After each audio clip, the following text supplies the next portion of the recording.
अगर आप हमारे चैनल पर नए हैं तो हमारे चैनल को सब्सक्राइब कर लें। सातवाहन प्राचीन भारत का एक राज्य वंश था जिसने 230 ईसा पूर्व से लेकर दूसरी सदी तक केंद्रीय दक्षिण भारत पर राज किया। यह वंश मौर्य वंश के पतन के बाद शक्तिशाली हुआ था। अशोक की मृत्यु सन 232 ईसा पूर्व के बाद सातवाहनों ने खुद को स्वतंत्र राज घोषित कर दिया। पुराणों के अनुसार सिमुक ने कनब वंश के अंतिम राजा सुशर्मा को मारकर मगध के राज सिंहासन पर अपना अधिकार कर लिया। सातवाहन वंश का प्रारंभ करने वाला सिमुक था। पुराणों में उसे सिमुक के अतिरिक्त सिसुक, सिंधुक तथा सिप्रेय आदि नामों से पुकारा गया है। जैन अनुश्रुति के अनुसार सिमुक ने अपने शासन काल में जैन तथा बौद्ध मंदिरों का निर्माण करवाया, परंतु शासन के अंतिम काल में वह पथभ्रष्ट तथा क्रूर हो गया, जिसके कारणवश उसे पदच्युत कर उसकी हत्या कर दी गई। सिमुक का शासन काल 23 वर्षों तक रहा था। उसके बाद उसका भाई कृष्ण या कर्ण सातवाहन राज्य का स्वामी बना। पुराणों के अनुसार उसने 25 वर्ष तक राज किया। इन दोनों राजाओं के समय में नासिक के समीपवर्ती कतिपय प्रदेश ही सातवाहन राज्य के अंतर्गत थे। कृष्ण के बाद उसका लड़का सातकर्णी राजा हुआ। उसने सातवाहन राज्य का बहुत विस्तार किया। उसका विवाह नागनिका नाम की एक कुमारी के साथ हुआ था, जो एक बड़े महारथी सरदार की दुहिता थी। इस विवाह के कारण सातकर्णी की शक्ति और बढ़ गई, क्योंकि एक प्रबल महारथी सरदार की सहायता उसे प्राप्त हो गई। उसे शिलालेखों में दक्षिणा पथपति कहा गया है और महाराष्ट्र और कर्नाटक के प्रदेश उसके राज्य के अंतर्गत आते थे। कलिंग राज खारवेल उसकी शक्ति की अवहेलना कर पश्चिम दिशा में आक्रमण किया था, जिससे उसे अपने राज्य को अधिक विस्तृत करने का अवसर नहीं मिल सका था।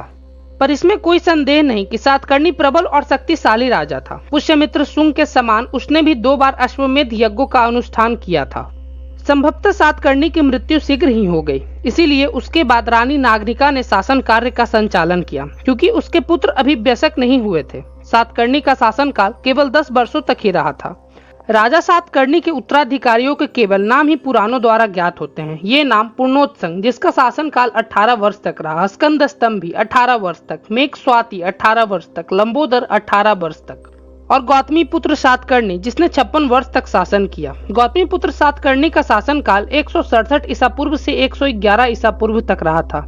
गौतमी पुत्र सातकर्णी के संबंध में उसके शिलालेखों में बहुत कुछ परिचय प्राप्त होते हैं। यह शक महाक्षत्रप नफाक का समकालीन था और इसने अपने समीपवर्ती प्रदेशों से संघ शासक का अंत किया था। नासिक जिले से जोलथम्बी नामक गांव से सिक्कों का एक ढेर प्राप्त हुआ। इसमें लगभग 2/3 सिक्के गौतमी पुत्र के थे और लगभग 1/3 सिक्के शक क्षत्रप नफाक के। गौतमी पुत्र सातकर्णी ने नफाक को परास्त कर उसके सिक्कों पर अपनी छाप लगाई। इसमें कोई संदेह नहीं कि शंकों के उत्कर्ष के कारण पश्चिमी भारत में सातवाहन राज्य की शक्ति बहुत क्षीण हो गई थी और बाद में गौतमी पुत्र सातकर्णी ने अपने वंश की शक्ति और गौरव का पूर्ण उद्धार किया।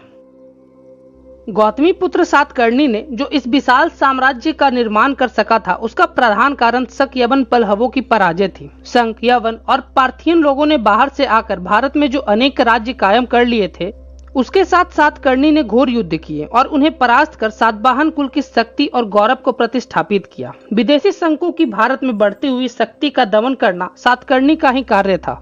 अवंती, अस्मक और सौराष्ट्र आदि जिन अनेक प्रदेशों को सातकर्णी ने अपने अधीन किया, वे पहले क्षत्रप कुल के शक क्षत्रप नफाक के अधीन थे। शंकों को परास्त करके ही सातकर्णी ने इस पर अपना अधिपत्य स्थापित किया था।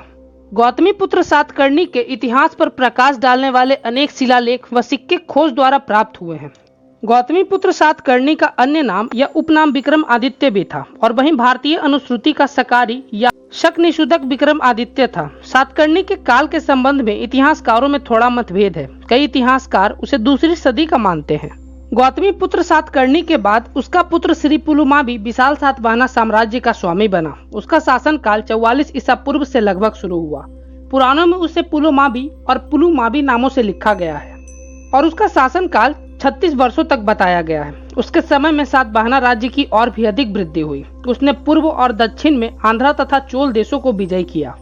सुदूर दक्षिण के स्थानों पर इसके सिक्के उपलब्ध हुए हैं। इन सिक्कों पर 2 मस्तक वाले जहाज का चित्र बना है। इससे यह प्रतीत है कि सुदूर दक्षिण में जारी करने के लिए जो सिक्के उसने बनवाए थे, उसकी सामुद्रिक शक्ति को भी सूचित करते हैं। पुराणों के अनुसार अंतिम कनब राजा सुशर्मा को मारकर आंध्रा वंश के सिमुक ने मगध पर अपना अधिकार स्थापित कर लिया था, जिसे पुराणों में आंध्रा वंश कहा गया है। वहीं शिलालेखों का सातवाहन वंश है। कनब वंश के शासन का अंत सिमुक द्वारा नहीं हुआ था। कनब वंशी सुशर्मा का शासन काल 38 ईसा पूर्व से लेकर 28 ईसा पूर्व तक रहा था। सातवाहन वंश के जिस तिथि क्रम का हम इस इतिहास में प्रयोग कर रहे हैं उसके अनुसार इस काल में सातवाहन वंश का राजा श्री पुलुमावी ही था। अतः कण्व वंश का अंत कर मगध को अपनी अधीनता में लाने वाला सातवाहन राजा पुलुमावी ही होना चाहिए। वशिष्ठी पुत्र श्री पुलुमावी के बाद कृष्ण द्वितीय सातवाहन साम्राज्य का स्वामी बना। इसने कुल 25 वर्षों तक शासन किया। इसका शासन काल 8 ईसा पूर्व से लेकर 16 ईस्वी तक रहा। उसके बाद हाल राजा बना। प्राकृत भाषा के साहित्य में इस राजा का बड़ा महत्व है। वह प्राकृतिक भाषा का एक उत्कृष्ट कवि था और अनेक कवि और लेखक राजा हाल के आश्रय में रहते थे। हाल की लिखी हुई गाथा सप्तशती प्राकृत भाषा की एक प्रसिद्ध पुस्तक है। राजा हाल का शासन काल 5 वर्ष तक रहा, 16 ईस्वी से लेकर 21 ईस्वी तक। इसके संरक्षण और प्रोत्साहन से प्राकृत साहित्य की बड़ी उन्नति हुई। प्राकृत भाषा का प्रसिद्ध ग्रंथ बृहत कथा भी लगभग इसी के समय में लिखा गया था। हाल के बाद कमस, पतलक, पुरीक, स्वाति और स्कंदस्याति सातवाहन साम्राज्य का राजा हुआ। इन चारों का शासन काल कुल 51 वर्ष तक रहा। स्कंदस्याति के बाद महेंद्र सातकर्णी राजा बना। इसी को ग्रीक लेखक मंबर नाम से लिखा है।